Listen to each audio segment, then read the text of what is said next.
নমস্কার।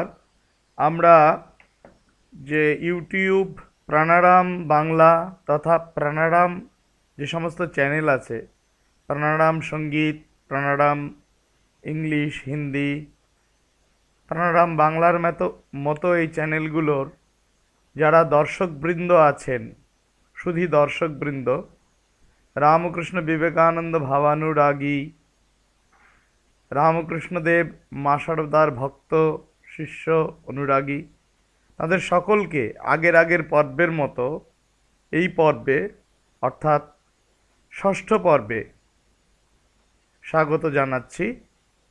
আপনারা আগের আগের পর্বের মতো এই পর্বটিকে উপভোগ করবেন। এই প্রিমিয়ার সপ্তাহে যে 5 দিন সোম থেকে শুক্র চলে, সেই প্রিমিয়ারটি দেখতে ভুলবেন না। বিকেল 4টে থেকে যে প্রিমিয়ার শুরু হয়, সেই প্রিমিয়ারটি উপভোগ করবেন এবং বেল আইকনটি টিপে রাখবেন। ভালো লাগলে অবশ্যই লাইক শেয়ার করতে ভুলবেন না। আমরা শ্রী শ্রী রামকৃষ্ণ কথামৃত এর আধার শাস্ত্র এই নিয়েই কিন্তু আলোচনা করছিলাম। চলছে আমাদের পর্বভিত্তিক প্রিমিয়ারে, পর্বাকারে চলছে। তো অবতার তত্ত্ব শ্রীরামকৃষ্ণ কথামৃতে একটি বিশেষ জায়গা করে নিয়েছে। ঠাকুর শ্রীরামকৃষ্ণদেব বিভিন্ন প্রসঙ্গে ভক্তের কল্যাণের জন্য, গৃহস্থ সংসারী সাধারণ মানুষের আধ্যাত্মিক উন্নতির জন্য বিভিন্ন লৌকিক উপদেশ সহায়ে, লৌকিক উপমা সহায়ে অনেক অধ্যাত্ম উপদেশ প্রদান করেছেন। সেগুলির অন্যতম এই অবতার বিষয়ক আলোচনা, অবতার বিষয়ক তত্ত্ব প্রদান।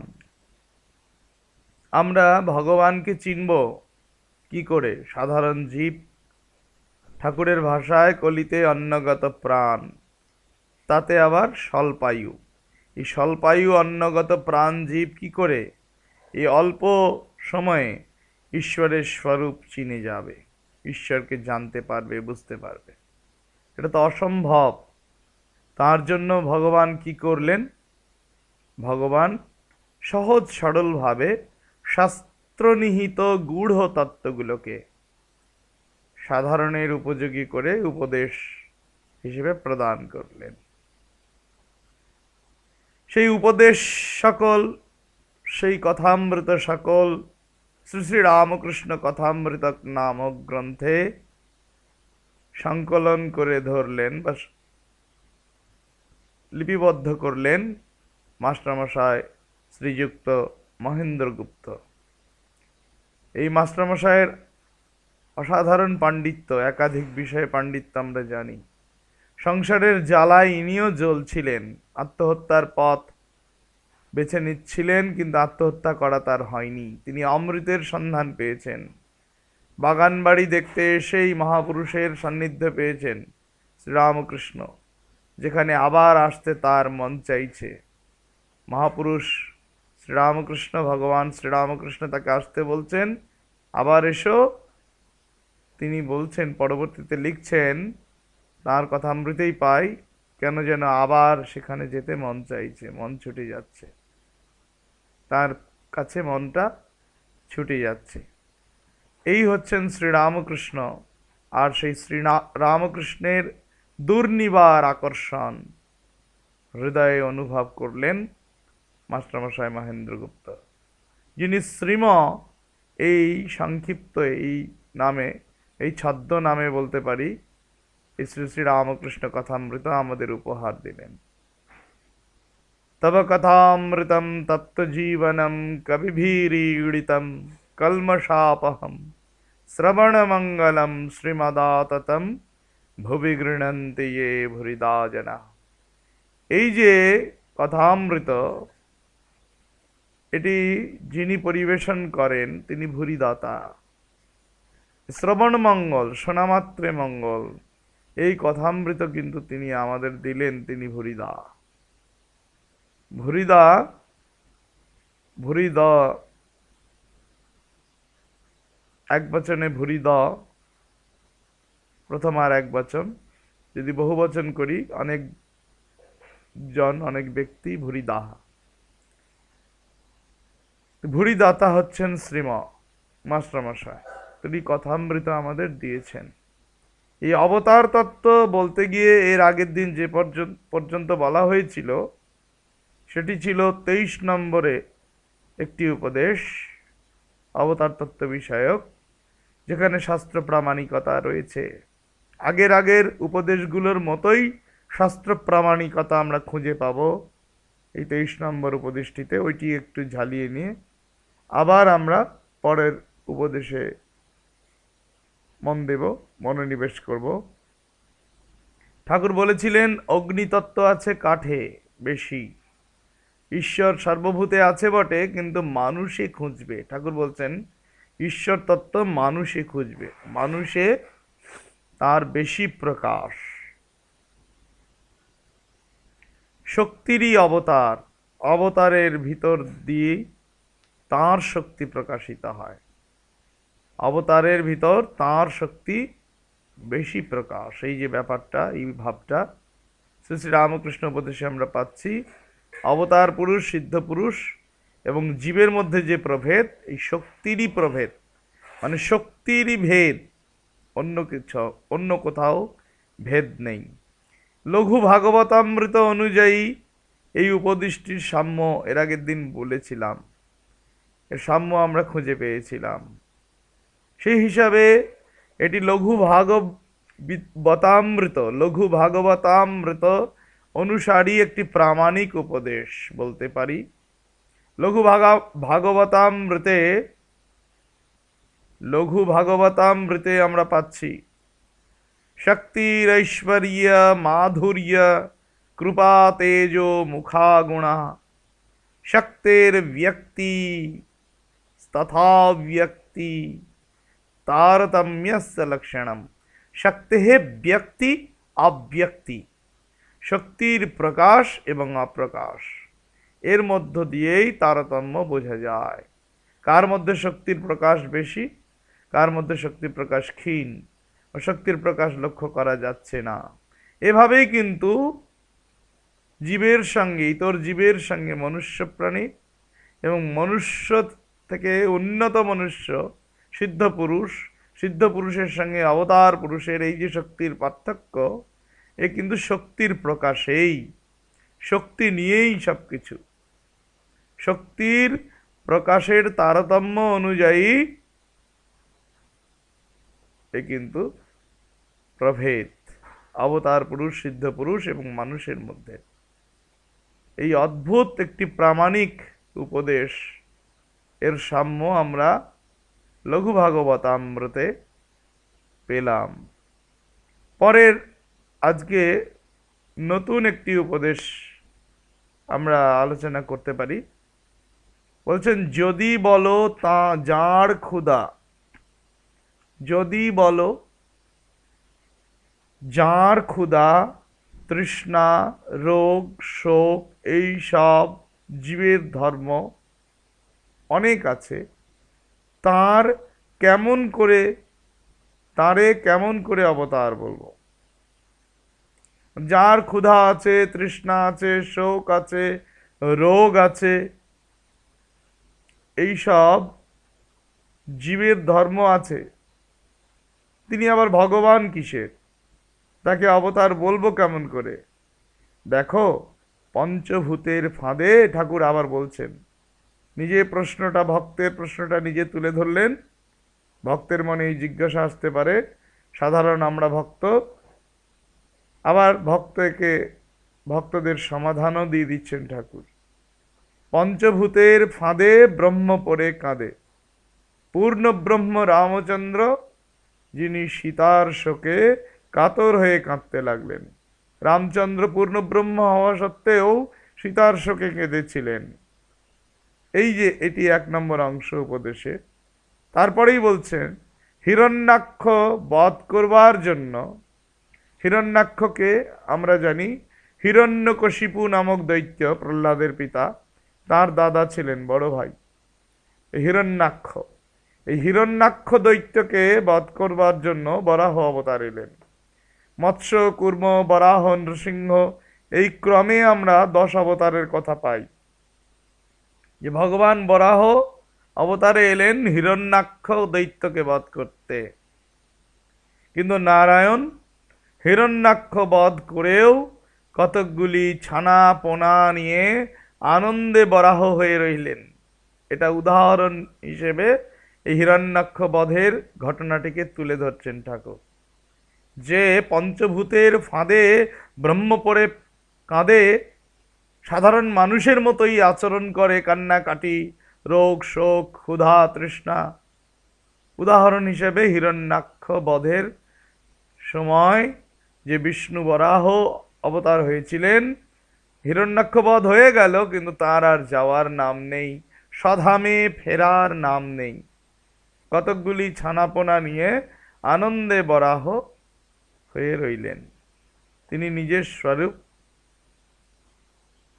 স্বরূপ মনে করতে পারলেন না, বা নিজের স্বরূপে ফিরে যেতে পারলেন না, স্বধামে আর যেতে চান না। তখন দেবতারা পরামর্শ করে শিবকে পাঠিয়ে, কাকে পাঠালেন? শিবকে পাঠিয়ে দিলেন। শিব গিয়ে তাকে অনেক বুঝাতে লাগলেন। কাকে বোঝাচ্ছেন? বরাহকে। বরাহ দেবতার কথা, মানুষের কথা বুঝবে কি করে? এটা আমাদের মনে হতে পারে। বরাহ মানে তো শূকর, তিনি শূকর মানেই চতুষ্পদ জন্তু। তিনি যে ভগবানের বিশেষ শক্তি নিয়ে এসেছেন, বরাহ রূপে এলে কি হবে? ভগবান এসেছেন স্বয়ং। সুতরাং বরাহকে বরাহ রূপে থাকলেও তাকে বোঝালে তিনি বুঝতে পারবেন, কারণ তিনি তো স্বয়ং ভগবান। তো শিব বোঝানোর চেষ্টা করলেন, কিন্তু তিনি ছানাপোনাদের মাই দিতে লাগলেন, দুধ খাওয়াচ্ছেন। শুকরের বাচ্চাগুলোকে, অর্থাৎ বরাহনন্দনদের কি করলেন? দুধ পান করাচ্ছেন, স্তন পান করাচ্ছেন। তখন শিব ত্রিশূল দিয়ে বরাহের দেহ ভেঙে দিলেন। কে ভেঙে দিলেন? শিব যখন দেখলেন বুঝিয়ে কোনো কাজ হচ্ছে না, ত্রিশূল দিয়ে বরাহের শরীরটাকে ভেঙে দিলেন। তখন ঠাকুর হাসতে হাসতে স্বধামে চলে গেলেন। কি অদ্ভুত কথা! এটা ঠাকুর তার নিজস্ব শৈলীতে বলছেন যে শিব যেই না ত্রিশূল দিয়ে তার শরীরটাকে নষ্ট করে দিল, ভেঙে দিলেন, অমনি অমনি নিজের স্বরূপের বোধ হলো, আর তিনি হাসতে হাসতে নিজের ইয়েতে চলে গেলেন, বিষ্ণু রূপে বৈকুণ্ঠে চলে গেলেন। এটি বলতে চাইছেন ঠাকুর শ্রীরামকৃষ্ণ। তো এই যে উপদেশ আমরা পড়লাম, একটি অংশে দেখলাম ক্ষুধা, তৃষ্ণা, রোগ, শোক, ক্ষুধা, তৃষ্ণা, রোগ, শোক সমস্ত জীবের ধর্ম, পঞ্চভূতের ফাঁদে ব্রহ্ম পরে কাঁদে, এই যে, এবং পূর্ণ ব্রহ্ম রামচন্দ্র সীতার শোকে কেঁদেছিলেন, এই প্রথম অংশের সঙ্গে শাস্ত্রীয় একটি শ্লোকের সাম্য, ভাবসাম্য তো বটেই, সাম্য আমরা দেখব, লক্ষ্য করব। আর দ্বিতীয় অংশ, এই হিরণ্যাক্ষ বধ করার পরেও ছানাপোনাকে মাই দিচ্ছেন, আছেন, শিব এলো, বোঝালেন শিব, তবুও তিনি ফিরছেন না স্বধামে। শিব যেই তার দেহ নষ্ট করে দিলেন, অমনি তিনি হাসতে হাসতে নিজের ধামে ফিরে গেলেন। প্রথম অংশের সঙ্গে অধ্যাত্ম রামায়ণের কিষ্কিন্ধা কাণ্ডের দুটো শ্লোকের মিল পাচ্ছি। রামায়ণাভিধাম রাম ভূত্বা মানুষচেষ্টকঃ ক্রোধম মোহং চ কামং চ ব্যবহারার্থ সিদ্ধয়ে তৎকালোচিতং গৃহ্ণন মোহয়ত্যবশঃ প্রজা অনুরক্ত ইবাশেষ গুণেষু গুণবর্জিতঃ।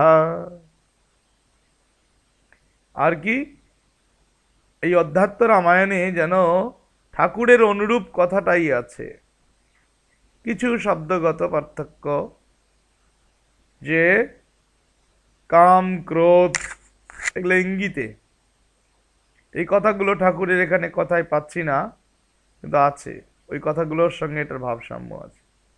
রামায়ণ অভিধ, রামায়ণের প্রাণ পুরুষ এই রামচন্দ্র, যিনি মানুষ হয়ে এসেছেন, মানুষ রূপ ধারণ করেছেন, তিনি কাম ক্রোধ মোহ ব্যবহার প্রয়োজনের জন্য, ব্যবহারিক জীবনে ব্যবহারার্থ সিদ্ধির জন্য এগুলোর অবলম্বন করেছেন। এগুলো তার আছে মানুষের মতোই, কাম ক্রোধ মোহ, এবং সেই কালের উচিত, হ্যাঁ, সেই কালের উচিত কিছু গ্রহণ করে, কাম ক্রোধাদিকে আশ্রয় করে সেই কালের উচিত কিছু আচরণ করে তিনি প্রজাদের মোহযুক্ত করছেন, প্রজাদের মোহিত করছেন। অনুরক্ত ইবা, তিনি গুণবর্জিত, অশেষ গুণে অনুরক্ত, যেন অনুরক্ত, অথচ তিনি কিন্তু স্বরূপত গুণবর্জিত, নির্গুণ, নির্গুণ পরব্রহ্ম, কিন্তু কত গুণে, গুণসমূহে যেন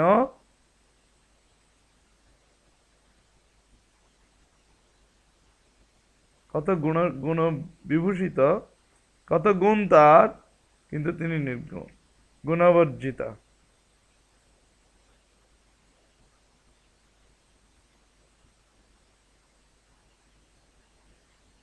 এই যে এখানে আমরা সাদৃশ্য পেলাম, সেই হিসাবে আমরা বললাম যে শ্রীরামকৃষ্ণ দেবের এই উপদেশটি, এই উপদেশাংশ আগের উপদেশের মতোই শাস্ত্র প্রামাণিক। আবার আরেকটি শাস্ত্র প্রামাণিকতা আরেকটি অংশেও লক্ষ্য করতে পারছি, যে নারায়ণ স্বধামে ফিরলেন, শিবের ত্রিশূল দ্বারা আঘাতের পরে, ত্রিশূল দ্বারা শিব যখন আর দেহটাকে নষ্ট করে দিলেন, তখনই তার হুঁশ হলো, তিনি নিজের ধামে হাসতে হাসতে ফিরে গেলেন। তিনি কিন্তু শুকর অবতারে, বরাহ অবতারে ছানাপোনা নিয়ে ব্যস্ত ছিলেন। এর সঙ্গেও কিন্তু ভাবসাদৃশ্য আমরা লক্ষ্য করছি, কালিকা পুরাণের এই 2-3টি শ্লোকে আছে।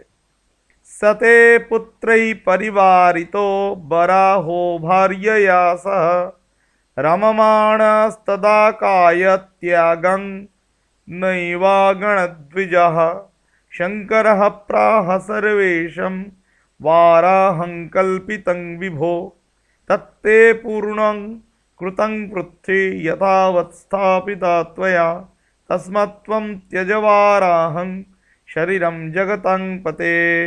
এখানে ত্রিশূল দিয়ে তার শরীরকে নষ্ট করে দিলেন, এ কথা না থাকলেও তার স্ত্রীর সঙ্গে, পুত্রদের সঙ্গে, হ্যাঁ, বাচ্চা শাবকদের সঙ্গে তিনি আছেন। শিব এসে বললেন তার শরীর ত্যাগ করার জন্য, তার যা কর্তব্য, পৃথিবীতে যেমন কাজ করার কথা ছিল সেটি করা হয়ে গেছে, সুতরাং তিনি যেন এখন কি করেন, হে জগৎ, তার শরীর ত্যাগ করেন। তাই বলছেন, হে জগৎপতি, আপনি আপনার এই বরাহ শরীর, এই শুকর শরীর ত্যাগ করুন, মানে আপনি আপনার স্বধামে চলুন। এই ভাবটা এর মধ্যে আছে। ঠাকুরের 2-1টা কথা, 2-3টি কথা খুঁজলে হয়তো এই শ্লোকে পাওয়া যাবে না, 2-3টি শব্দ, কিন্তু সম্পূর্ণরূপে আমরা বলতে পারি এই ঠাকুর যে কথা বলছেন তার কিন্তু আধার এই কালিকা পুরাণ, এই শাস্ত্র। সুতরাং ঠাকুরের এই উপদেশটিও আগের উপদেশের মতো শাস্ত্র প্রামাণিক। পরবর্তী উপদেশে ঠাকুর শ্রীরামকৃষ্ণ বলছেন, অবতারকে চিনতে গেলে সাধন করতে হয়। কি বললেন? অবতারকে যদি আমরা চিনতে চাই, আমাদের সাধন করতে হবে, সাধনা করতে হবে। আমরা বিনা সাধনায় কিন্তু অবতারকে চিনতে পারবো না। বিনা সাধনায় আমরা অবতারকে কিছুতেই চিনতে পারবো না বলছেন। উদাহরণটা খুব সুন্দর, দারুণ, অভূতপূর্ব উদাহরণ এইরকম উদাহরণ আগে কেউ কখনো দেখিয়েছে কিনা, আগে কখনো প্রয়োগ করা হয়েছে কিনা আমার জানা নেই। আমি যতদূর জানি এই শ্রীরামকৃষ্ণ দেবের মতো এরকম উদাহরণ উপমা দেওয়ার মতো ক্ষমতা খুব খুব খুব মানে খুবই অল্প সংখ্যক কিছু, বা নেই বললেই চলে, এরকম উদাহরণ প্রদানের ক্ষমতা। হ্যাঁ, কোনো সাধকের, কোনো ধর্ম তত্ত্ববিদ, ধর্মবেত্তা, ধর্মোপদেশকারী, কোনো ধার্মিক মহাজনের এরকম উপদেশ দেবার ক্ষমতা হয়েছিল কিনা আমার জানা নেই। সম্ভবত এই প্রথম এই সাধারণ মানুষের উপযোগী করে, মানুষের মনে প্রাণে একটি উপদেশকে গেঁথে দেওয়ার জন্য, তার পারমার্থিক চরম কল্যাণের জন্য ঠাকুর কি কি না করেছেন। নিজে তো সাধনা করেছেন, বলছেন আমি 16টাং করেছি, তোরা 1টাং কর। বিবেকানন্দ আদি দিকে বলছেন, আমাদেরকে নয়। বিবেকানন্দ আদি এই পার্শ্বদরা 1টাং করেছেন, আমরা তাহলে ক আনা, কশিকে ক আনা আমরা করতে পারবো বা পেরেছি। ঠাকুর আমাদের বলেছেন আমি ভাত রেঁধে গেলাম, তোরা বেড়ে খেয়ে নিস। এই যেন ভাব যে ঠাকুর সাধনা করে গেছেন, আমাদের শুধু একটু এগিয়ে যেতে হবে, ঠাকুরের শরণাগত হতে হবে। তো অবতারকে চেনার জন্য ঠাকুর বললেন কিন্তু সাধনার দরকার। যে সাধনা, বহু সাধনা ঠাকুর নিজে করেছেন এবং তার পার্শ্বদরা, ত্যাগী পার্শ্বদগণ, ঈশ্বরকোটিগণ, লীলাসঙ্গীগণ করেছেন। হ্যাঁ, তাই বলছেন সাধন করতে হয়। বড় মাছ ধরতে গেলে উদাহরণ কি সুন্দর, চার ফেলতে হয়। দুধ থেকে মাখন তুলতে হলে মন্থন করতে হয়। সর্ষে থেকে তেল বার করতে হলে সরষা পিষতে হয়। অপূর্ব অপূর্ব বাস্তব উদাহরণে ভরা ঠাকুরের এই উপদেশ।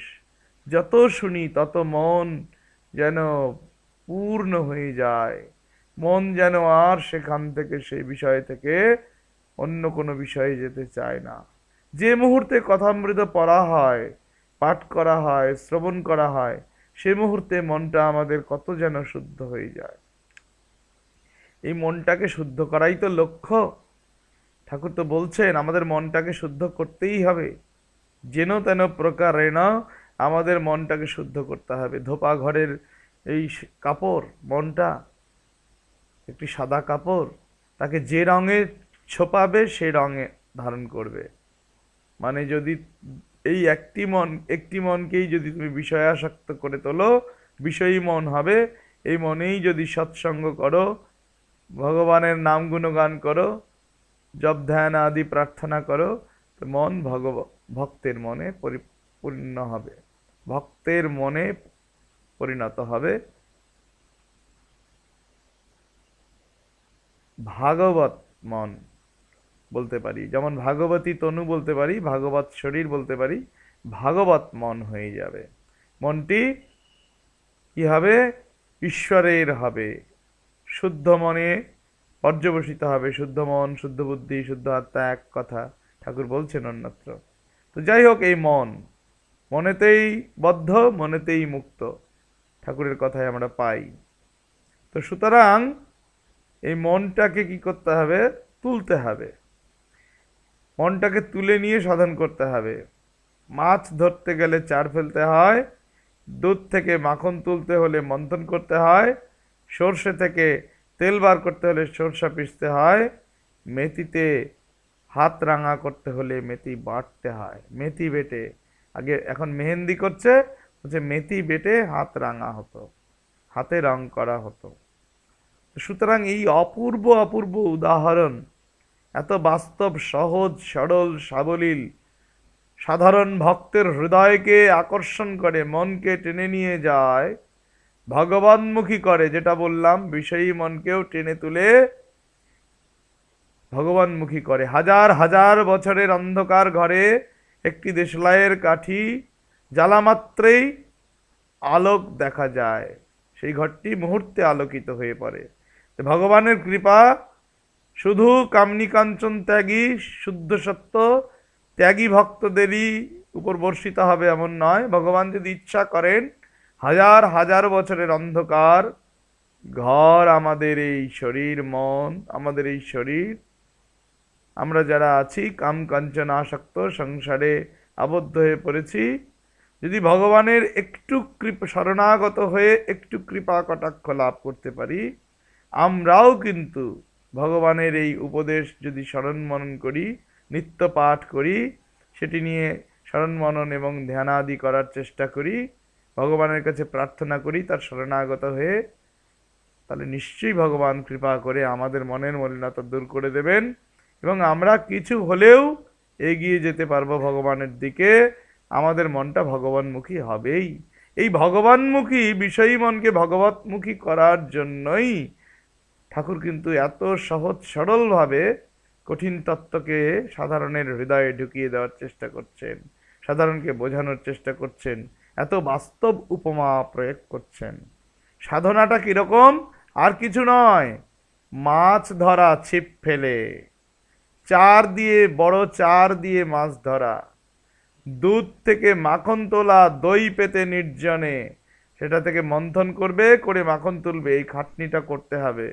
সর্ষে ভাঙতে হবে, এখন মেশিন হয়েছে সর্ষে ভাঙার, হাস্কিন মেশিন বলি আমরা, কিন্তু আগে যাতা যাতা নয়, অন্যভাবে ঘানিতে সর্ষের তেল এখনো দেখা যায় গ্রামাঞ্চলে কোথাও কোথাও। এই সর্ষের তেল মেশিনে যেমন, ইলেকট্রিক মেশিনে যেমন ভাঙা হচ্ছে, সর্ষে পিষে তেল বের করে আনা হচ্ছে, ঘানিতেও এরকম গরু দিয়ে এই সর্ষে পিষে তেল বের করা হতো।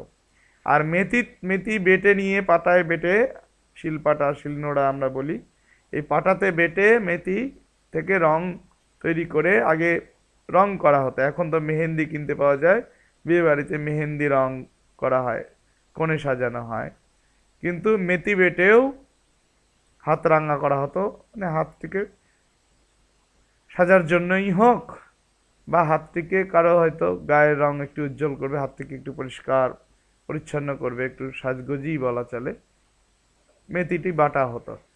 তো এর জন্য যে সাধনা, মানে যে পরিশ্রম, সেই রকম পরিশ্রম বা তার চেয়েও বেশি বললেও ভুল হয় না, যে পরিশ্রমের দরকার, সাধনার দরকার, চেষ্টার দরকার, তবে কিন্তু তার কৃপা হবে, কর্ম করেই কৃপা, আর তিনি কৃপা করলেই অবতারকে চিনতে পারা যাবে, এমনকি ভগবান লাভ হয়ে যাবে। যে অবতারকে চিনেছে সে তো ভগবানের প্রতিনিধি, অবতার তার অন্য কিছু নয়, অবতারের মধ্যে ঈশ্বর ভগবান স্বয়ং বিরাজমান, তার ভগবান লাভও হয়ে গেছে। যার অবতার চেনা হয়ে গেছে তার ভগবান লাভও হয়ে গেছে, ঈশ্বর লাভও সম্ভব হয়েছে।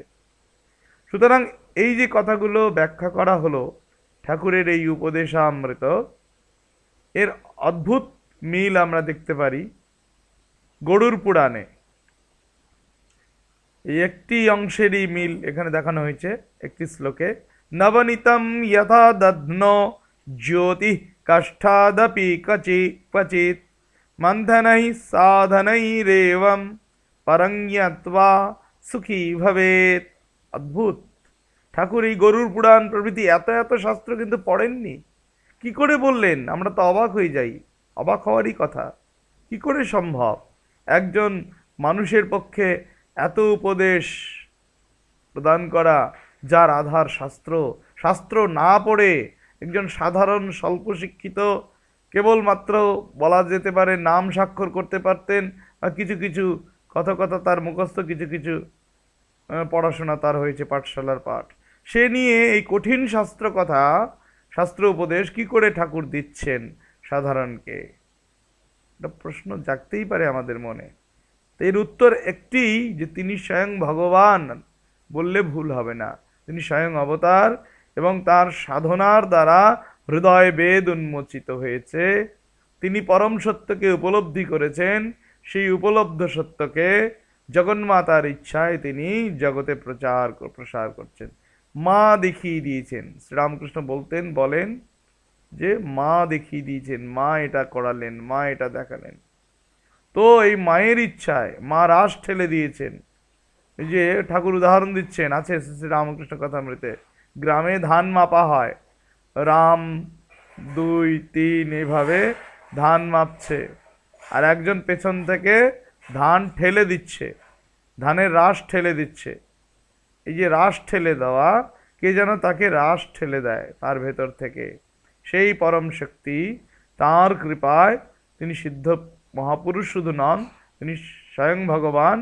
তিনি কিন্তু এইগুলো উপলব্ধি থেকে বা বহু কিছু উপদেশ শুনেওছেন, অনেক পাঠঠাট অনেক জায়গায় শুনেছেন অনেক রকমভাবে, সেগুলো থেকে কিন্তু তার অনুভব থেকে তিনি এই উপদেশগুলো দিচ্ছেন।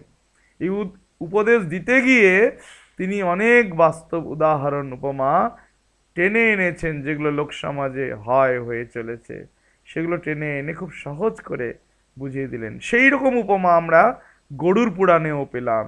নবনীতম যথা দধ্ন, যেটা ঠাকুর বলছেন, দধিতে যেমন নবনীত মাখন, ননি, ননি মানেই মাখন, নবনীত দই থেকে পাওয়া যায়, মানে ঠাকুর সে কথাটাই বললেন, দই মন্থন করে মাখন তুলতে হয়। জ্যোতি কাষ্ঠাৎ অপি ক্বচিৎ, এখানে কাঠের মধ্যে জ্যোতি, অগ্নি, আগুন, কাঠ থেকে কাঠ ঘষে বা কাঠ থেকেই কিন্তু এই আগুন পাওয়া যায়। হ্যাঁ, কিন্তু এই কথাটা এটাতে এইখানে সরাসরি অতটা নেই, কিন্তু এর আগের একটি উপদেশে দেখলাম অগ্নিতত্ত্ব কাঠে খুঁজবে, কাষ্ঠে, আর ঈশ্বর তত্ত্ব মানুষই খুঁজবে। ঠাকুর বললেন না অগ্নিতত্ত্ব কাঠে বেশি, তাহলে এর আগেই আছে, ঠাকুরও বলেছেন এই জ্যোতি যেমন কাষ্ঠ হতে উদ্গত হয়, দই থেকে যেমন ননি পাওয়া যায়, মাখন পাওয়া যায় মন্থনের দ্বারা, সেই রকম সাধনের দ্বারাই সেই পরমকে জানা যায়, পরম পুরুষ ভগবানকে পাওয়া যায়, জানা যায়।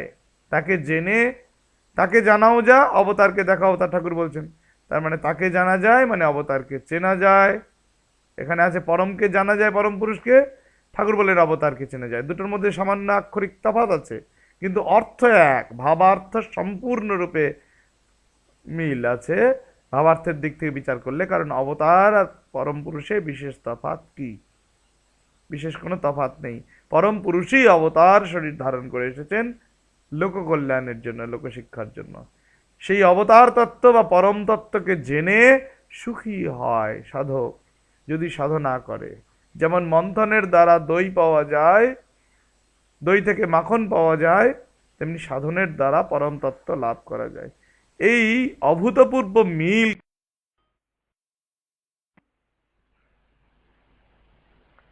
কিন্তু আমরা পেলাম। কোথায় পেলাম? যে এখানে এর মধ্যে এই অবতার তত্ত্বের এই উপদেশ বলতে গিয়ে ঠাকুর যা বললেন, তার সঙ্গে এই গরুর পুরাণের এই শ্লোকটি। আজ কিন্তু আমরা এই অবতার তত্ত্ব বিষয়ক যতটুকু সংকলন করা গেছে উপদেশ, এবং যতটুকু এর সঙ্গে সাদৃশ্য আছে এমন শ্লোক সমূহ, এমন কিছু শাস্ত্রীয় উক্তি সমূহকে সংকলন করা গেছে, ততটুকু সাদৃশ্য এখানে দেখানো সম্ভব হলো। আপাতত অবতার তত্ত্ব এখানে স্থগিত করে আমি আজকে একটু সূচনা করছি অন্য একটি বিষয়ে। শাস্ত্র ও পাণ্ডিত্য নিয়ে কিছু উপদেশ ঠাকুর শ্রীরামকৃষ্ণ দিয়েছেন। তারও যে উপদেশগুলো দিয়েছেন সেই উপদেশগুলিরও শাস্ত্রীয় ভিত্তি রয়েছে, শাস্ত্র প্রামাণিক সেই উপদেশগুলিও এই অবতার তত্ত্বের মতোই। সেগুলো নিয়ে কিছু দৃষ্টিপাত করব, কিছু সময় আছে এ পর্বে, সেগুলো নিয়ে কিছু সূচনা করব বা কিছু বলার চেষ্টা করব। এর পরবর্তীতে আবার যদি অবতার তত্ত্ব বিষয়ে যেগুলো আলোচিত হয়নি, আরো কিছু গ্রন্থ থেকে খুঁজে এরকম পাই, এখনো সম্ভব হয়নি সেগুলো খুঁজে দেখা বা কোনো সংকলন গ্রন্থ থেকেও পাওয়া, যে যেগুলো শাস্ত্র প্রামাণিক আরো কিছু উপদেশ যেগুলো বাকি আছে, তাহলে সেগুলো আবার পরবর্তী অন্য পর্বে কখনো করা যাবে। কিন্তু যতটুকু হলো এইটুকুই যদি আমরা একটু ভাবি, সেই ভেবে ঠাকুরকে বোঝার চেষ্টা করি এবং ঠাকুরকে নিয়ে চিন্তা করি, ঠাকুরের উপদেশ এবং শাস্ত্র, তাহলে আমাদের আধ্যাত্মিক উন্নতি, আধ্যাত্মিক কল্যাণ হবে, এ বিষয়ে কোনো সন্দেহ নেই। সেই আধ্যাত্মিক উন্নতি, আধ্যাত্মিক কল্যাণ তো আমাদের হয়েইছে, কিন্তু যত এগুলো নিয়ে চর্চা করা যাবে ততই আমাদের সমৃদ্ধি, আধ্যাত্মিক সমৃদ্ধি লাভ হবে। আমরা ঈশ্বরের দিকেই এগোচ্ছি, অন্য কোনো দিকে নয়। অন্য কিছু আমাদের লক্ষ্য হতে পারে না, ঈশ্বর লাভই আমাদের জীবনের লক্ষ্য। এই প্রসঙ্গক্রমেই আমরা বলি অন্য একটি পরিচ্ছেদ ভাগ করে, ঠাকুর বলছেন শাস্ত্র ও পাণ্ডিত্য বিষয়ে। কি বলছেন? যে পণ্ডিতের বিবেক নাই সে পণ্ডিতই নয়। অসাধারণ। ঈশ্বর লাভ মনুষ্য জীবনের উদ্দেশ্য। শুধু যদি আমি পণ্ডিত হই, শুকনো পণ্ডিত, ঠাকুর খুব সুন্দর বলেছেন শ্রী শ্রী রামকৃষ্ণ কথামৃতে, এত পড়ি এত শুনি তবু আমাদের যেন লজ্জা হয় না। কি ঠাকুর বলছেন? দেখো শুকনো পণ্ডিতগুলো দর কচা পড়া, কি কলাই বাটা, এরকম উদাহরণ দিয়েছে। আর বিদ্যাসাগর পণ্ডিত কত বড় সিদ্ধ পুরুষ, তুমি তো সিদ্ধ, বলছে তুমি তো কলাই বাটা, তাহলে কলাই বাটা শক্ত হয়। পণ্ডিত হলেও তাকে সিদ্ধ বলছেন, কারণ তুমি তো নরম, তোমার কত দয়া। শুধু কি পণ্ডিত, শুধু কি বিদ্বান বিদ্যাসাগর, তার যে দয়া কত। আলু সেদ্ধ পটল সেদ্ধের উদাহরণ দিচ্ছেন, কি সুন্দর, কি উদাহরণ, যে কলাই বাটা সেদ্ধ করলে শক্ত হয়, কচরা পড়া, কিন্তু আলু পটল তো খুব সুসিদ্ধ হলে নরম নরম হয়। তো বিদ্যাসাগরের কত দয়া, কত ভক্তি, কত দান ধ্যান, সেই জন্য তিনি সিদ্ধ পুরুষ। এইভাবে শ্রীরামকৃষ্ণ তাকে দেখলেন। আবার বললেন, ওই শুকনো পণ্ডিতগুলোকে উদাহরণ দিলেন যে শুধু তর্ক করে আর শ্লোক ঝাড়ে, কিন্তু বিবেক বৈরাগ্য এতটুকু নাই, কামিনী কাঞ্চনে মন। উদাহরণ দিচ্ছেন শকুনির। শকুনি অনেক উঁচুতে ওড়ে, মন কিন্তু ওই ভাগাড়ে, যেখানে মরা সকল মরা জীবজন্তু পড়ে আছে। তাই বলছেন যে পণ্ডিতের বিবেক নাই সে পণ্ডিতই নয়। শুধু পণ্ডিত কি হবে যদি বিবেক বৈরাগ্য না থাকে? বিবেক কি? নিত্যানিত্য বস্তু বিচার। বেদান্ত সারে আছে, অদ্বৈত বেদান্ত মতে আছে ইহামূত্র ফলভোগ বিরাগ, এবং চতুঃসাধনের কথা আছে। সেখানে আছে নিত্যানিত্য বস্তু বিবেক। এই নিত্যানিত্য বস্তু বিবেককে বিবেক বলা হচ্ছে। মানে নিত্য ঈশ্বর নিত্য, আর বাকি সব অনিত্য। এই যে বিচার, এর নাম বিবেক। আর বিবেক থাকলে, বিচারে স্থিত হলে, ঈশ্বরকে নিত্য বস্তু বলে দৃঢ় ধারণা হলে, তখন ঈশ্বরে অনুরাগ আসবে, বিষয়ে বৈরাগ্য আসবে। এই বিষয়ে বিরাগ, ঈশ্বরে অনুরাগ, এর নাম কিন্তু বৈরাগ্য। এই বিবেক আর বৈরাগ্য থাকবে, তবেই সে পণ্ডিতের কদর, তবে সে পণ্ডিত পণ্ডিত, নয়তো সে পণ্ডিত নয়, সে পণ্ডিতই নয়। যথার্থ পণ্ডিত যে বিবেক বৈরাগ্যবান, বিবেক বৈরাগ্য সম্পন্ন। পণ্ডিতের যদি দেখি বিবেক নাই, ঈশ্বরে ভালোবাসা নাই, তাকে খড়কুটো বলে মনে হয়। খড়কুটো মনে হয় যার ঈশ্বরে ভালোবাসা নেই, বিবেক নাই। হ্যাঁ, যে উল্টো পাল্টা শ্লোক ঠোক অনেক মুখস্থ করেছে, আর উল্টো পাল্টা ঈশ্বর তত্ত্ব সম্পর্কে বলতে গেলে উল্টো পাল্টা কিছু বলে, মানে সঠিক না, বেচাল হয়ে যায়। তার প্রচন্ড অহং, এই শ্লোক জানার জন্য, শাস্ত্র জানার জন্য, এই পাণ্ডিত্যজনিত যে অহং। সুতরাং এই ধরনের পণ্ডিত, ঈশ্বরে ভালোবাসা যাদের নেই, তাদেরকে ঠাকুর বলছেন খড়কুটো, খড়কুটোর সমান। তাদের দেখে ঠাকুরের খড়কুটো মনে হয়েছে। হাজার লেখাপড়া শেখো, ঈশ্বরে ভক্তি না থাকলে, তাকে লাভ করবার ইচ্ছা না থাকলে, সব মিছে। MA BEd PhD, কত ডিগ্রি, কলেজ ইউনিভার্সিটির ডিগ্রি, মহা ডিগ্রিতে ভরে গেলাম। ডবল MA PhD শুধু নয়, পোস্ট ডক্টরেট, গোল্ড মেডেল পেয়েছি, ফার্স্ট ইউনিভার্সিটিতে ফার্স্ট ক্লাস ফার্স্ট হয়েছি, কিছুই কিছু নয়, কিছুই কিছু নয় যদি ঈশ্বরে ভালোবাসা না থাকে। ঈশ্বরে ভক্তি না থাকলে, তাকে লাভ করবার ইচ্ছা না থাকলে, সব মিছে। যে বিদ্যা লাভ করলে তাকে জানা যায়, সেই বিদ্যা, সেই বিদ্যাই বিদ্যা, সেই বিদ্যাই বিদ্যা। এটা কি শাস্ত্রীয় নয় এই কথাটা? হ্যাঁ, উপনিষদ বলছেন দু রকমের বিদ্যা আছে, পরাবিদ্যা অপরাবিদ্যা। ঠাকুর অপরাবিদ্যা চাননি, চালকলা অধা বিদ্যে তিনি চান না। তার দাদাকে, কলকাতায় দাদার সঙ্গে যখন এলেন রামকুমার চট্টোপাধ্যায় মহাশয়, রামকুমার চট্টোপাধ্যায়কে বললেন যে তিনি চালকলা বাধা বিদ্যে শিখবেন না। সেই বিদ্যা তিনি চান না। তো এইটি হলো চালকলা বাঁধা বিদ্যা, মানে অর্থকরী বিদ্যা, যেটা এই জগতের ভাত ডালের জন্য, বাসস্থানের জন্য, চিকিৎসার জন্য, পড়াশোনার জন্য, মানে বিদ্যা অর্জনের জন্য, ব্যবহারিক প্রয়োজনে অর্থকরী বিদ্যার প্রয়োজনীয়তা, অর্থের প্রয়োজন আছে এবং অর্থ লাভের জন্য অর্থকরী বিদ্যার প্রয়োজন আছে। তবুও সেই পরমার্থ ব্রহ্মবিদ্যা, এর দ্বারা সবকিছু হয়, ভাত ডাল কাপড় হয়, থাকবার জায়গা হয় বলছেন, কিন্তু কিন্তু কি বলছেন, এই থাকবার জায়গা হয় কিন্তু ইয়ে হয় না, কি হয় না, ভগবান লাভ হয় না। যে ভগবান লাভ করতে, ব্রহ্মস্বরূপ উপলব্ধি করতে যে বিদ্যা সহায়তা করে সেটি হলো পরাবিদ্যা। মুন্ডক উপনিষদে পরাপরেতি বিদ্যে দ্বে বেদিতব্যে, পরা এবং অপরা এই দুই প্রকারের বিদ্যা উপনিষদে আমরা পাই, মুন্ডক উপনিষদে আছে। তো সুতরাং এই যে দু প্রকারের বিদ্যার কথা আমরা পেলাম, সেই বিদ্যা কথা ঠাকুর বললেন যে ভগবানের প্রতি ভালোবাসা, অনুরাগ, নিজের স্বরূপকে জানার যে ইচ্ছা, যে আকাঙ্ক্ষা, সেই আকাঙ্ক্ষাই কিন্তু পরাবিদ্যা লাভের যোগ্যতা প্রদান করে। এবং পরাবিদ্যা হচ্ছে তাকে জানার যায় যে বিদ্যার সাহায্যে, ঈশ্বরকে উপলব্ধি করা যায় যে বিদ্যার সাহায্যে, তাই হলো কিন্তু পরাবিদ্যা। শুধু নানা শাস্ত্র, শুধু নানা শাস্ত্র, কি বললেন, শুধু নানা শাস্ত্র আর কি জানলে কি হবে, আরেকটি উপদেশে বলছেন। তাহলে প্রথম যে উপদেশ আমি পড়লাম, এই উপদেশটির সঙ্গে বিবেক চূড়ামণির একটি শ্লোকের মিল পাচ্ছি।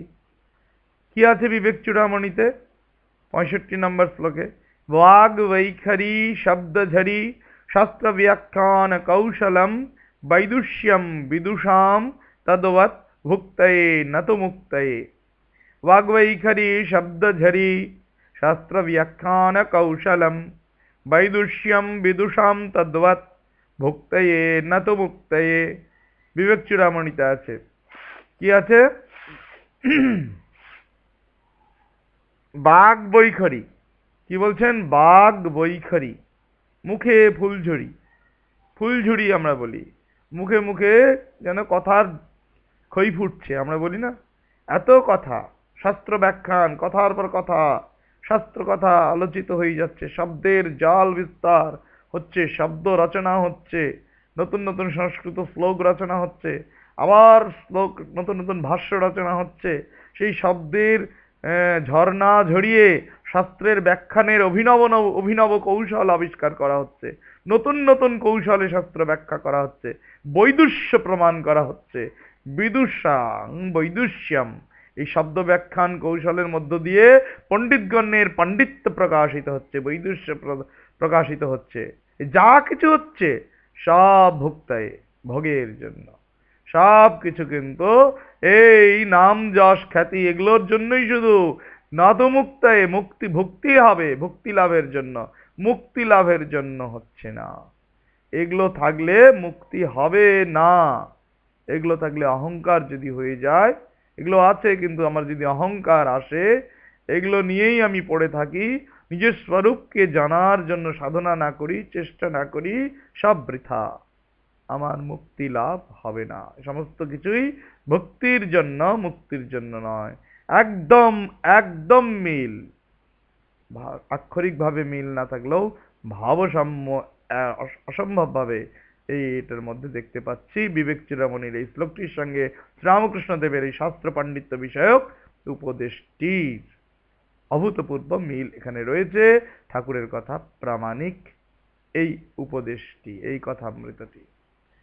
এবার দ্বিতীয় কথামৃতের দিকে যদি নজর দিই, দ্বিতীয় কথামৃত শাস্ত্র পাণ্ডিত্য বিষয়ক, শুধু নানা শাস্ত্র জানলে কি হবে বলছেন, ভবনদী পার হতে জানাই দরকার। কি বললেন, নানা শাস্ত্র জেনে কোনো কাজ নেই। কি বললেন, নানা শাস্ত্র জেনে কি হবে, শুধু নানা শাস্ত্র জেনে কি হবে? ভবনদী পার হতে জানাই দরকার। ভবনদী পার হতে হবে। সংসারকে নদীর সঙ্গে তুলনা করলেন। ভব মানে সংসার। এই সংসার নদীর মতো বয়ে চলেছে, নদী স্রোতস্বিনী। এই সংসারটিও পরিবর্তনশীল, নিত্য নিত্য পরিবর্তন। সংসারতি পুনঃ পুনঃ সংসারতি। নদী যেমন বহমানা, সংসারও কিন্তু বহমানা। সংসার কিন্তু স্থির নয়, অনিত্য বলেই এই পুনঃ পুনঃ পরিবর্তনশীল বলে এই জগৎ সংসার বলা হয়। জগৎকেও সংসার শব্দ প্রয়োগ হয়, আমাদের বিশ্ব সংসার এরকম প্রয়োগ করি। সংসার মানে বারবার আসে, সরে সরে আসে, বারবার আসা যাওয়া এই ব্যাপারটা থাকে, তখনই সংসার হয়। তাহলে এই সংসার কে নদী বলা হলো। এই সংসার নদী পার হতে জানাই দরকার। শুধু শাস্ত্র জানলে কি হবে? ভবনদী পার করাই দরকার। ভবনদী পার হতে জানাই দরকার। শুধু শাস্ত্র জেনে কিচ্ছু হবে না। লক্ষ্য ভেদের সময় অর্জুনকে কি বললেন? দ্রোণাচার্য জিজ্ঞাসা করলেন, তুমি রাজাদের কি আমাকে কি গাছ কি গাছের উপরে পাখি এসব কিছু দেখতে পাচ্ছ? অর্জুন বললেন, শুধু পাখির চোখ দেখতে পাচ্ছি। কি বললেন অর্জুন? শুধু পাখির চোখ দেখতে পাচ্ছি। যে শুধু পাখির চোখ দেখতে পায় সেই লক্ষ্য বিদতে পারে। যে যে শুধু পাখির চোখ দেখতে পায় সেই কিন্তু লক্ষ্য বিদতে পারে। কে বললেন? অর্জুন বললেন, আমি শুধু পাখির চোখ দেখতে পাচ্ছি। হ্যাঁ, আর ঠাকুর বললেন যে অর্জুন যখন বলছে পাখির চোখ দেখতে পাচ্ছে, তাহলে অর্জুন লক্ষ্য বিদতে পারবে এবং পেরেওছে। মহাভারতের ঘটনাতে তা আছে, মহাভারত থেকে আমরা পাই। অর্জুন কিন্তু মাছের চোখ বিদ্ধ করতে পেরেছিলেন, পাখির চোখ বিদ্ধ করতে পেরেছিলেন। আবার ওই দ্রৌপদীর স্বয়ম্বর সভায় তিনি ওই মাছের চোখে লক্ষ্য ভেদ করেছিলেন জলের ছবি দেখে, এরকমও আছে। হুম। তো এখানে পাখির চোখ, যেমন অস্ত্র শিক্ষা করছেন গুরু দ্রোণাচার্য আছেন সঙ্গে, তখন তাকে ওই কি করলেন, গাছের উপরে পাখিকে দেখে লক্ষ্য স্থির করতে বললেন। তুমি কি দেখতে পাচ্ছ? অর্জুন বললেন, আমি শুধু পাখির চোখ দেখতে পাচ্ছি। এই যে শুধু পাখির চোখ দেখতে পাচ্ছে, গাছ দেখতে পাচ্ছে না, গাছের ডাল, গাছের পাতা, পাখির শরীর, হাত পা মাথা। হাত তো নেই পাখির, পাখির পা, পা শরীরের অন্য অঙ্গ, পাখির মাথা ঠোঁট কিছু দেখতে পাচ্ছে না, শুধু পাখির চোখ দেখতে পাচ্ছে। তার পক্ষেই লক্ষ্য ভেদ করা সম্ভব দ্রোণাচার্য জানতেন, এবং তা হলো, হয়েওছে তাই। এই যে অংশটি, এর সঙ্গে কি হলো যে মহাভারতের আদি পর্বের এটা মিল খুঁজে পাওয়া গেল। পশ্যম্যেকম ভাসমিতি দ্রোণম পার্থভ্যভাষত। দ্রোণম পার্থ্যোভ্যভাষত ন তু বৃক্ষম ভবন্तं বা পশ্যमीति চ ভারত। শিরঃ পশ্যামি ভাসস্য ন গাত্রম ইতি সোব্রবীত। মহাভারতে আছে, কি আছে আদি পর্বে? যে পশ্যম্যেকম ভাসমিতি, আমি একটি পাখি দেখতে পাচ্ছি। হ্যাঁ, হ্যাঁ, ভাসমিতি দ্রোণম পার্থ অভ্যধাবত।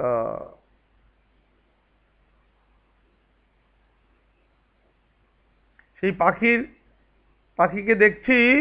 হে দ্রোণাচার্য, হে গুরু, মানে গুরুদেবকে বলছেন, কি বলছেন? যে আমি শুধু পাখির চোখ দেখতে পাচ্ছি। না তো বৃক্ষম ভবন্তম বা, আপনাকেও দেখতে পাচ্ছি না, গাছও দেখতে পাচ্ছি না।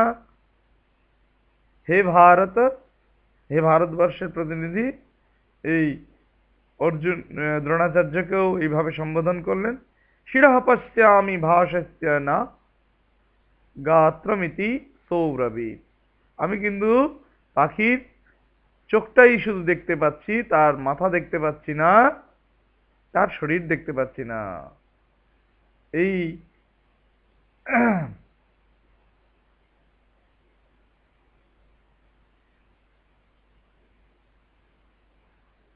আমি একটি পাখি দেখলাম, সেই পাখির কিন্তু মাথাটাই চোখটাই দেখতে পাচ্ছি, এই ভাবটা এখানে চোখের কথা সরাসরি বলা নেই, শিরহ বলা হচ্ছে মাথা, কিন্তু তার শরীর কোন গাছ বা আপনাকে দেখতে পাচ্ছি না।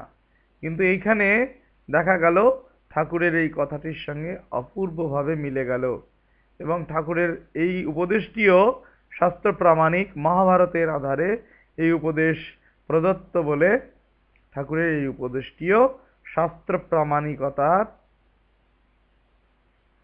আম, ইয়ে সনদ বহন করছে, মানে শাস্ত্র প্রামাণিকতা এতে রয়েছে এই উপদেশে, আমরা বলতেই পারি। এর পরের উপদেশ, শুধু পাণ্ডিত্যে কি হবে? পণ্ডিতের বেদ পুরাণ তন্ত্র অনেক শাস্ত্র অনেক শ্লোক জানা থাকতে পারে। বেদ পুরাণ শাস্ত্র অনেক শ্লোক অনেক শাস্ত্র জানা থাকতে পারে, কামিনী কাঞ্চনে থাকলে, কি বলছেন, পণ্ডিত যদি কামিনী কাঞ্চনের মধ্যে থাকে শাস্ত্রের মর্ম বুঝতে পারে না। কামিনী কাঞ্চন তাকে শাস্ত্রের মর্ম বুঝতে দেয় না বলছে। সংসারের আসক্তিতে জ্ঞান লোপ হয়ে যায়। পাঁজিতে 20 আড়া জল লেখা আছে, কিন্তু পাঁজি টিপলে এক ফোঁটাও পড়ে না। পাঁজিতে 20 আড়া জল লেখা আছে, পাঁজি টিপলে এক ফোঁটাও পড়ে না। 537, 536, 773 শ্রী শ্রী রামকৃষ্ণ কথামৃতে এই পৃষ্ঠাগুলোতে এই উপদেশটি আছে। শুধু পাণ্ডিত্য বিষয়ক এই উপদেশটি, যে পাণ্ডিত্যে কি হবে? পণ্ডিতের বেদ পুরাণ তন্ত্র অনেক শাস্ত্র জানা আছে, অনেক শ্লোক জানা আছে। আমিও কিন্তু শাস্ত্রের কাজ করছি, পণ্ডিতের কাজটাই করার চেষ্টা করছি। আপনারা ভাবতেই পারেন যে অনেক শ্লোক টেনে এনে ঠাকুরের কথাকে শাস্ত্রীয় প্রমাণ করার চেষ্টা করছি। এ করে কি হবে? ঠাকুরের কথা ধরে নিলে এটাও কিন্তু তাই দাঁড়াচ্ছে যে আমি যদি এটা করে আমার কোনো কল্যাণ সাধন না করতে পারি, আমি যদি নিজে অগ্রগতির জন্য কিছু না করতে পারি, আমি যদি সাধন ভজন না করি, ঈশ্বরের মনকে ধরে রেখে মনকে ভগবানের পাদপদ্মে স্থির রাখতে না পারি, ভগবানের জন্য আমার ভালোবাসা প্রেম বর্ধিত না হয়, ভগবানের অদর্শনের জন্য আমার মনে প্রাণে জ্বালা যন্ত্রণা না হয়, ভগবানকে লাভ করবার আকাঙ্ক্ষা আমার বর্ধিত যদি না হয়, তাহলে আমার এই শাস্ত্রীয় প্রমাণ করে শ্রী শ্রী রামকৃষ্ণ কথামৃতের শাস্ত্র প্রামাণিকতা দেখিয়ে কি লাভ?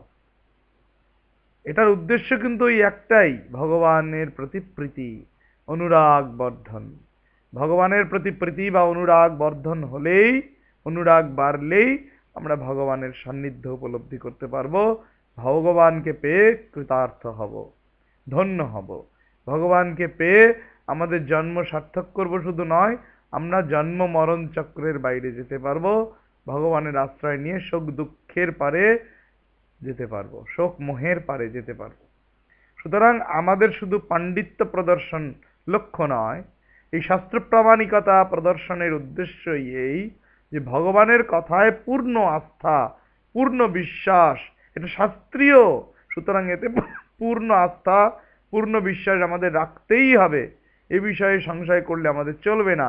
ভগবানের কথাকে শাস্ত্রের আধার দেখে, শাস্ত্রের আলোকে বিচার করে, তার কথার তাৎপর্য মর্ম অনুভব করে আমাদেরকে স্মরণ মননাদি চালাতে হবে, সাধন ভজন করতে হবে, আমাদের এগিয়ে যেতে হবে, এগিয়ে যেতে হবে আমাদের। সেই জন্যই কিন্তু আমরা এই প্রয়াস করছি, শুধুমাত্র আমি জানি এই রকম ভাব থেকে নয়, শুধুমাত্র পাণ্ডিত্য প্রদর্শন এই প্রিমিয়ারের উদ্দেশ্য নয়, বা এই শ্রী শ্রী রামকৃষ্ণ উপদেশ ও শাস্ত্র প্রামাণিকতা শাস্ত্র প্রমাণ বিষয়ে আলোচনার উদ্দেশ্য নয়, এই বিষয়ে গবেষণা করার উদ্দেশ্য নয়। ঠাকুরের কথা অনুযায়ী আমি বলতে চাই, ঠাকুর যেমন চাইছেন না শুধু পণ্ডিত হই আমরা, আমাদের যেন বিবেক বৈরাগ্য অর্জন হয়। শুধু পাণ্ডিত্য থাকলে কিছুই হবার নয়, কিছুই হবে না। ঠাকুর বলছেন পণ্ডিতের বেদ পুরাণ তন্ত্র অনেক শাস্ত্র অনেক শ্লোক জানা থাকতে পারে, কামিনী কাঞ্চন থাকলে ভগবানের স্বরূপ জানা যায় না, বোঝা যায় না, অসম্ভব ব্যাপার। শাস্ত্রের মর্ম কথাটা বুঝতে পারে না, শাস্ত্রটা উপরই উপরই সে বোঝে, ঠিক ঠিক ধারণা হয় না। ঠাকুর বলছেন শাস্ত্র ধারণা করতে হলে ত্যাগ চাই, ব্রহ্মচর্য চাই, পবিত্রতা চাই। কামিনী কাঞ্চনে যদি আসক্তি থাকে, মন মলিন ঘোলা হয়ে থাকে, সে মন কি করে শাস্ত্রের মর্ম উদ্ঘাটন করবে? মন তো সেই ইয়েতে হয়ে আছে, আয়নার উপরে যদি অনেক মলিন থাকে দর্পণে, তাহলে সেই দর্পণে কি আয়নাতে মুখ দেখা যায়? সেই রকম সেই মনরূপ দর্পণ এর উপর যদি কামিনী কাঞ্চনে আসক্তির প্রলেপ থাকে, তাহলে শাস্ত্রের যে যথার্থ মর্ম সেটিকে অনুধাবন করতে দেবে না, আমরা পারবো না। সংসারের আসক্তিতে জ্ঞান কি হয়? লোপ পায়, জ্ঞান লোপ হয়ে যায়। কত বাস্তব উদাহরণ, কত প্র্যাকটিক্যাল উদাহরণ, একদম সম্পূর্ণ প্রাসঙ্গিক, বর্তমান যুগোপযোগী কতগুলো উপদেশ ঠাকুর দিয়ে গেছেন, কতগুলো বললে ভুল হবে, ঝুড়ি ঝুড়ি উপদেশ দিয়েছেন, যেগুলো আমাদের চলার পথের পাথেয় আজকের যুগের সঙ্গে সমানভাবে দারুণভাবে মিলছে। আজকের যুগের উপযোগী, সমানভাবে প্রাসঙ্গিক, আজকের যুগের আজও প্রাসঙ্গিক, অনাগত ভবিষ্যৎ, সেই অনাগত কালের জন্যও এটি প্রাসঙ্গিক থাকবে। আমরা বলতে পারি যতদিন সূর্য চন্দ্র থাকবে ততদিন এই পৃথিবীতে এই ঠাকুরের এই উপদেশের প্রাসঙ্গিকতা থাকবে। সুতরাং এই প্রাসঙ্গিক উপদেশ এবং আজকের এই সমাজের পক্ষে প্রয়োজন যে উপদেশ, সেটি দিতে তিনি এই যুগের প্রয়োজনে তিনি এসেছিলেন, তাই তিনি তো যুগাবতার। হ্যাঁ, সংসারের আসক্তি যদি থাকে, সত্যি সত্যি আমরা যদি নিজে প্র্যাকটিক্যাল করি, আমাদের অন্তর্জগৎকে ঘেঁটে দেখি, আমরা যদি নিজেরা নিজেকে বিচার করে দেখি, দেখব সংসারে যাদের আমাদের প্রবল আসক্তি আছে, কামনা বাসনা আছে, আমরা ঝেড়ে ফেলতে পারছি না, ঠিক ঠিক ভগবানকে বুঝতে পারি না, ভগবানের অনুরাগ অনুভব করতে পারি না, ভালোবাসি না। ভগবানের কথায় আমরা কেউ আনন্দ পাই, কারো চোখে জল আসে, কেউ বা বিরক্ত হই। ভগবানকে খেতে দিতে, ভগবানকে শয়ন দিতে, ভগবানের পূজা করতে আমরা মনে করি এই সমস্ত যেন বাড়াবাড়ি হচ্ছে, একটু দায় সারা দিনগত পাপক্ষয়ের মতো করে যায়। কেন? কামিনী কাঞ্চনে আসক্তি বা সংসারে প্রবল আসক্তি এর একমাত্র কারণ। কত বাস্তব কথা, বাস্তবে আমাদের মধ্যেই ঘটছে। আমরা দীক্ষিত হয়েছি, অনেকেই অনেকেই দীক্ষা গ্রহণ করেছি, কিন্তু দেখা যায় কার্যকালে জপ ধ্যান করতে বসে হাই ওঠে, ঘুম পায়, আর বেশি জপ ধ্যান করতে একটানা করতে ইচ্ছা করে না। ওই কোনো রকমে পুজো করে একটু জপ করেই উঠে পড়া, তাড়াতাড়ি উঠে পড়তে পারলেই বাঁচি। টিভির সিরিয়াল আছে, খাওয়া দাওয়া আছে, কোনো বিয়ে বাড়িতে যোগদান করা আছে, কোনো উৎসব অনুষ্ঠানে যাওয়া আছে, সব দিকে আমাদের মন যেন সব কাজের মধ্যে ব্যস্ত, আনন্দ পেতে চায়, সব জায়গায় ছুটে বেড়াতে চায়, কিন্তু আপনাতে আপনি থেকে থেকো মন, যেও না কো কারো ঘরে, এই এই অবস্থাটি লাভ যেন আমাদের হতে চায় না। কারণ আমাদের প্রবল আসক্তি এর কারণ, সংসারে আসক্তি থাকার কারণে আমাদের এই হিতাহিত জ্ঞান লোপ পায়, জ্ঞান লোপ হয়ে যায়। ঠাকুর বলছেন আমাদের কি কর্তব্য, কি করা উচিত, কি করা উচিত না আমরা বুঝতে পারি না, কিং কর্তব্য বিমূঢ় হয়ে পড়ার মতোই আমাদের অবস্থা হয়ে দাঁড়ায়। ঠাকুর বলছেন পঞ্জিকায় লেখা আছে অমুক করো, অমুক করো না, অমুক খেও, অমুক খেও না, শুধু মুখে বলে গেলে কি হবে, এটাই বলতে চাইছেন। পঞ্জিকায় 20 আড়া জলের কথা লেখা আছে, কিন্তু পাঁজিটাকে চেপো, কি অদ্ভুত কথা, এক ফোঁটা জল পড়বে কি? পড়বে না। তো শাস্ত্রে তো অনেক অনেক কিছু বলা আছে, আমরা শাস্ত্র কথা মুখে বলেই যাচ্ছি, কিন্তু যদি আপনি আচরি ধর্ম এরকম না হয়, যদি নিজের জীবনচর্যায় এর প্রয়োগ না হয়, নিজের জীবনে আমরা শাস্ত্রকে না লাগাতে পারি, প্রয়োগ করতে পারি, তবে কিন্তু কোনো কিছুই হলো না, সবই যেন বিফল হয়ে গেল। এই উপদেশটির সঙ্গে শাস্ত্র প্রমাণ হিসেবে আমরা একটি শ্লোকের কথা বলতে পারি। এই উপদেশের সঙ্গে অভূতপূর্বভাবে এই আগের আগের উপদেশগুলির মতোই সাদৃশ্য আমরা লক্ষ্য করব কুলার নবতন্ত্রে। হ্যাঁ, একটি শ্লোক আর একটি বিবেক চূড়ামণি। হুম, এই বিবেক চূড়ামণি নয়, এটাও হবে কুলার নবতন্ত্র। একটু এই সংকলন গ্রন্থে একটু কিছু কিছু সংকলনের ইয়েতে কিছু ভুল আছে, ত্রুটি আছে, প্রিন্টিং হতে পারে বা হতে পারে, সেগুলো আবার আমাকে খুঁজে দেখতে হয়েছে, কারেকশন করতে হয়েছে। তো যাই হোক, এই কুলার নবতন্ত্রে আছে, তন্ত্রের অনেক রকমের আছে। তন্ত্র গ্রন্থে কি পাওয়া যাচ্ছে? ষট দর্শন महाकूपे पतितः पशवः प्रिये परमार्थम न जानन्ति पशुपाश नियंत्रिता। অদ্ভুত কি বলছেন? ন্যায়, বৈশেষিক, সাংখ্য, যোগ, মীমাংসা, বেদান্ত, এই যে ছয়টা দর্শন, আস্তিক দর্শন, এই আস্তিক দর্শনের মধ্যে দর্শনের বিচারে আমরা পড়ে আছি, দিনরাত করছি আমরা। পশুগণ কারা পড়ে আছি? যারা পশুগণ, এই বিচার করছি। পশাবাহ বলছে, পার্বতীকেই সম্ভবত মহাদেব বলছেন কুলার্ণবতন্ত্রে। কি বলছেন? পরমার্থম না জানন্তি পশুপাশ নিয়ন্ত্রিতা। এরা পশু ভাব, পশু পাশের দ্বারা নিয়ন্ত্রিত। শরীর, বিচার, মন, বুদ্ধি এগুলো নিয়েই তারা ব্যস্ত। বুদ্ধি দিয়ে বিচার করছে, মনে অনেক সংকল্প বিকল্প হচ্ছে, তারা পাশযুক্ত, কিন্তু তারা পাশমুক্ত হওয়ার উপায় খুঁজে পাচ্ছে না। তারা পরমার্থকে জানে না, জানার চেষ্টা করছে না, শুধু শাস্ত্র বিচার, দর্শন বিচার, দর্শনে তৈলাধার পাত্র না পাত্রাধার তৈল, এই বিচার করে চলেছে। এই যেন বললেন, ষট দর্শনের কথা বলে শাস্ত্রের কথাই কিন্তু টেনে আনলেন। শুধু তত্ত্বকে প্রতিষ্ঠা করবার জন্য বাগ বিতণ্ডা চলছে, সেগুলোরও হয়তো দরকার আছে, শাস্ত্র বিচারের প্রয়োজন আছে, কিন্তু পরমার্থকে জানাই লক্ষ্য। এই পরমার্থের প্রতি নিষ্ঠা, ভগবানের প্রতি নিষ্ঠা ভক্তি না রেখে, ব্রহ্মনিষ্ঠাও বলতে পারি, যদি না থাকে, শুধু যদি শুকনো শাস্ত্র বিচার করি, তা আমাদের কিছুই বিশেষ উপকার হয় না। ঠাকুরের কথাটা কতখানি শাস্ত্রীয়, কতখানি প্রামাণিক আমরা তা অনুভব করতে পারলাম। তারপরে এখানে কি দেখতে পেলাম? তারপরে দেখতে পেলাম সাংসারিক সুখাসক্তম ব্রহ্মজ্ঞস্মিতি বাদিনম কস্ম ব্রহ্মভয় ভ্রষ্টম তং ত্যজেত অন্ত্যজম যথা। সাংসারিক সুখাসক্ত, কামিনী কাঞ্চনে আসক্ত, সংসারাসক্ত ব্রহ্মজ্ঞ ব্যক্তি, এরকম যিনি নিজেকে বলেন, তিনি তিনি কোন লোক নন, ব্রহ্ম এবং কর্ম উভয়, কর্ম থেকেও ভ্রষ্ট, ব্রহ্ম থেকেও ভ্রষ্ট, ব্রহ্মজ্ঞান বা কর্ম মার্গের পথ উভয় ভ্রষ্ট, এবং তাকে ত্যাগ করবে। অন্তজ ব্যক্তি, হীন নীচ ব্যক্তির সঙ্গ যেমন আমরা ত্যাগ করি, সেই অন্তজ তুল্য নীচ ব্যক্তিও বরং ভালো, কিন্তু এই অন্তজকে, এই নীচকে ত্যাগ করবে যিনি মুখে আমি ব্রহ্ম বলেন, কিন্তু প্রবল আসক্তি কামিনী কাঞ্চনে, সংসার আসক্ত এরকম ব্রহ্মজ্ঞকে অন্তজর মতোই জ্ঞান করবেন, অন্তজ রূপে ত্যাগ করবেন। এইভাবে এই শ্লোক দুটির সঙ্গে ঠাকুরের কথার অভূতপূর্ব মিল পেলাম, ভাবসাম্য। সুতরাং পাঁজিতে বিষাড়া জল আছে, টিপলে এক ফোঁটা পড়ে না, এর সঙ্গে বৈষম্য থাকলেও, এই কথাটি শ্লোকের মধ্যে না থাকলেও, ঠাকুর কিন্তু উদাহরণ দিয়ে যে কথা প্রতিষ্ঠিত করলেন, যে উপদেশ দিলেন, তার সঙ্গে এই শাস্ত্রের কিন্তু অভূতপূর্ব মিল পেলাম। আজকে এই পর্যন্ত। আবার ইউটিউব প্রাণারাম চ্যানেলের সুধী দর্শকবৃন্দ, রামকৃষ্ণ বিবেকানন্দ সারদা ভাবানুরাগী ভক্তবৃন্দকে অনুরোধ করছি, এই প্রিমিয়ার, এই ষষ্ঠ পর্ব দেখবার জন্য আগের পর্বের মতো বেল আইকন টিপে রাখবেন, শেয়ার লাইক করতে ভুলবেন না। নমস্কার।